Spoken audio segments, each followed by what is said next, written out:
नैजिनै नं कक्लाबारि बियाबनि उफ्रा बिसायख'थिखौ लानानै राबां बर'बाजार प्राइमारि आव नलबारि बियाबनि एमएलए जयन्त मल्ल बरुवाया नैजिनै नं कक्लाबारि बियाबनि UPPL दोलोनि बिजाथि मन्टु बर'खौ गोबां भट मोननानै देरहागोन आरो रोखा होननानै फोरमायदों।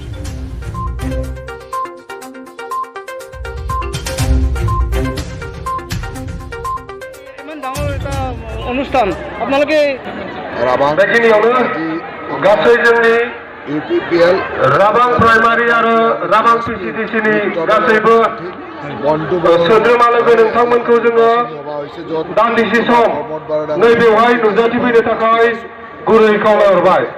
সকলো ৰাইজ হিলদল ভাঙি ওলাই আহিছে আৰু ইয়াৰ পৰা প্ৰতীয়মান হৈছে যে মন্টু বড়ো ডাঙৰীয়া এই ককলাবাৰী সমষ্টিত বিপুল ভোটত বিজয়ী হ'ব। ইয়াৰ লগত কোনো প্ৰতিদ্বন্দ্বীয়ে নাই, ক'তো আমি প্ৰতিদ্বন্দ্বী দেখা নাই। গতিকে মন্টু বড়ো ডাঙৰীয়াই বিপুল ভোটত বিজয়ী হ'ব আৰু এই বিজয়ে প্ৰমোদ বড়ো ডাঙৰীয়াৰ হাত শক্তিশালী কৰিব। মুখ্যমন্ত্ৰী হিমন্ত বিশ্ব শৰ্মা ডাঙৰীয়াৰ হাত শক্তিশালী কৰিব। হিমন্ত বিশ্ব শৰ্মা ডাঙৰীয়াৰ নেতৃত্বত প্ৰমোদ বড়ো ডাঙৰীয়াৰ নেতৃত্বত এই বিটিআৰ অঞ্চলৰ উন্নয়ন আৰু তীব্ৰতৰ হ'ব, আমি তাকে আশা ৰাখিছোঁ। মন্ত্ৰীসভাৰ সম্প্ৰসাৰণ বা এই কথাটো মুখ্যমন্ত্ৰীৰ আয়ত্তৰ ভিতৰৰ কথা। গতিকে এই কথাখিনি মই বিশেষ কৰাটো সম্ভৱ নহয়। গতিকে এইখিনি কথা মুখ্যমন্ত্ৰী ডাঙৰীয়া আপোনালোকে দাবী কৰিব নেকি? মইতো এই বিষয়ে